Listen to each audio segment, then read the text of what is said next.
Alrighty then, it's Saturday. Today is Saturday, May 25th, 2019, Saturday of the 5th week of Easter, and also the optional memorials of St. Bede the Venerable, Pope St. Gregory VII, and St. Mary Magdalene de Pazzi. I think one of the things that's important for us Catholics to always remember is that as Catholics, we have what we call the communion of saints. Now, of course, anybody who is a baptized individual is part of the communion, but the communion to which I'm referring today is the communion of saints, those proclaimed as reigning now in heaven before the throne of God.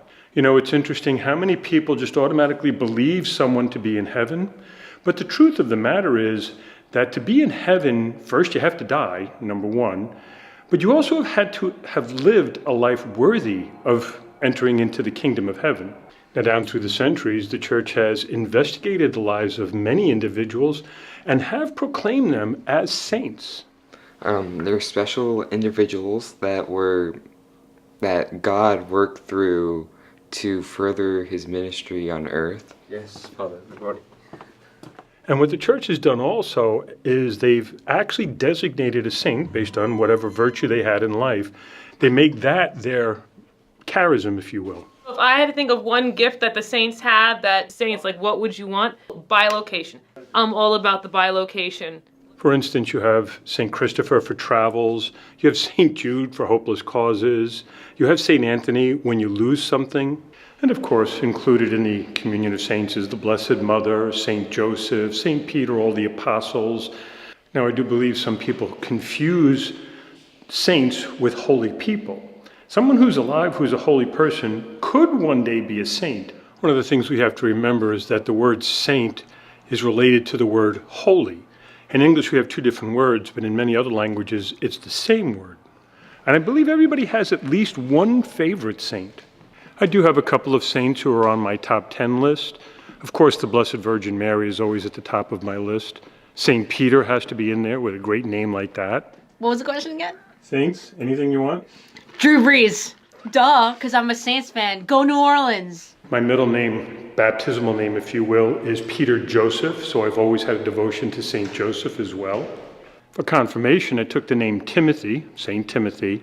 St. Philip Neri was in Rome. I've venerated his tomb many a time when I was living there, and I even got myself a first-class relic. So wait, isn't it kind of sacrilegious to tear up people's bodies, even if they are saints? Like, how do people get access to one finger or like one bone? Like, how do you get access to these parts? The first class is like the direct, what we were talking about, like the body parts, right? So that's like a finger or a toe or hair. And just in answer to Mel's question, the way you would get these, you have to actually go to a congregation in Rome. When a body is exhumed for inspection for sainthood, they will take the relics at that point, and this congregation will hold on to them and only give them out when requested for public veneration. Of course, there are the patron saints to the Slavic peoples, Saints Cyril and Methodius. One of the great things about doing pilgrimages, I get to go to places where these holy people have lived. Places like Assisi, where you find St. Francis and St. Clare. Do you have a particular saint that is a favorite? St. Francis of Assisi. I liked how he worked with animals and stuff, as I like animals. Like, people assume that all dogs go to heaven. So what do dogs do when it makes them happy when they go to heaven? Squirrel! They chase squirrels. And someone was like, well, to be chased by dogs for all eternity, wouldn't that be like squirrel hell? And someone goes, it's a very efficient system. Dog heaven, squirrel hell. But one of the keys is we look to these saints for inspiration in our own lives to grow in holiness. We can look to some of the greatest saints in our tradition, in fact, and learn an awful lot about what it means to live a holy and worthy life. What do you know about the saints? Nothing at all. I love the saints. So by definition, they are experiencing what is called the beatific vision. They have run the race and they died in perfect friendship with God, and they're in heaven. I sometimes think many of us believe that we can't be holy, that we can't be saintly. But when I examine the lives of the saints, I find out that they were ordinary people who did extraordinary things. All right, now I'm going to prepare to go out and celebrate Holy Mass, and I will certainly bring your prayers and intentions with me today. Just took an online quiz last week. I got emailed to me about what kind of prayer spirituality do you have? These are the kind of quizzes that Catholics get emailed. And I took it, and it did say that I was more Ignatian. And I was like, no, like I couldn't be Dominican or anything like that. But then, 7 years of Jesuits, and they did teach me to pray like a Jesuit. I like Saint Bridget of Kildare. She's my confirmation saint. She's good. I like her. And of course, Saint Catherine of Siena. In case you didn't know, she's a doctor of the church, and she's a woman. You don't run away. I'll just follow you like this. Father Matthew, this is Matthew. Yes. When Matt was there, he was standing super perfectly still. It's like that scene from the Avengers where he's like, I have mastered the art of staying perfectly still, that I have become invisible. That's Matthew. Saints, relics. Okay.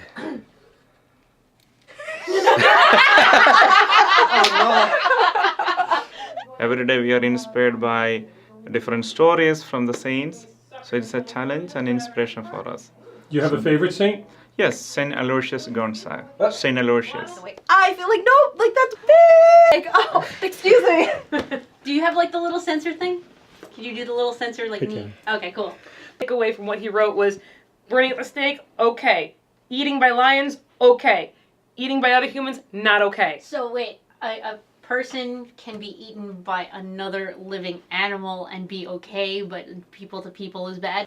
What are you going for? That's a legitimate question though, because like Catholics are supposed to keep all of their body parts together in order to get into heaven. So is it really like with these people who are already in heaven, we're okay to like take their body parts all over the world and spread it? The church has had to grapple with certain questions such as this. So, can God not bring back together all the matter that could be scattered anywhere throughout the universe that was once connected to the body of a saint?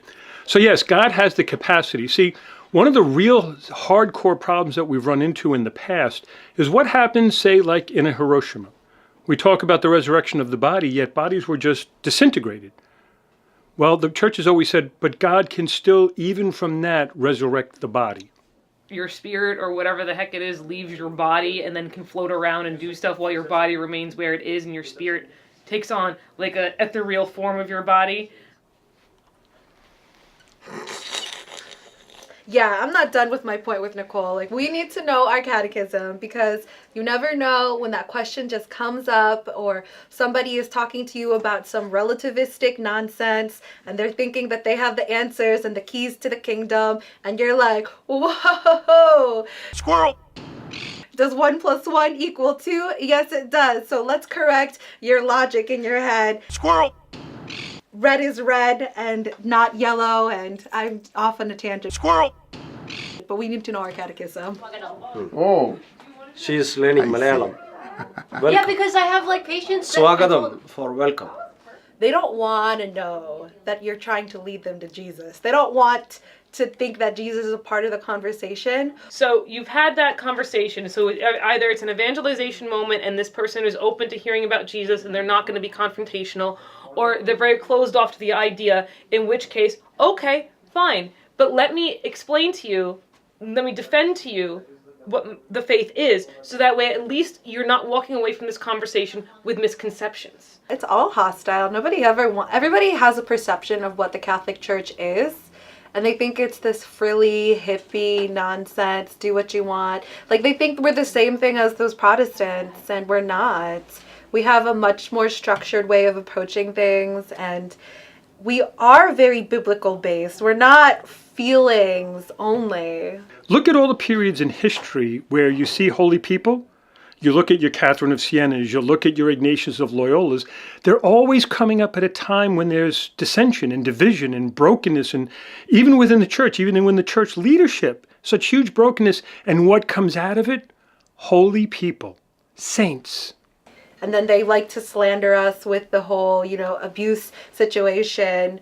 Lo and behold, there's no human institution that's perfect. There's none that have ever been blemish free. Every heart is searching for that holiness. Everybody wants it. Is someone more apt to follow a holy person or a sinner?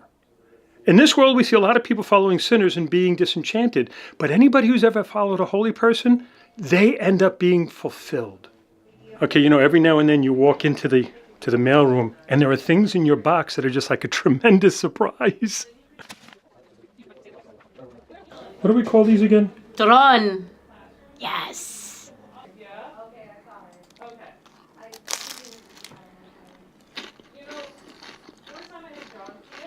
Filipino delicacy. No, don't speak my mouth. Well, we have a little baby parrot emergency going on here. One of the little guys fell out of the nest and we're going to try to give him a hand and help him out. You trying to bite me? I'm trying to help you out, buddy.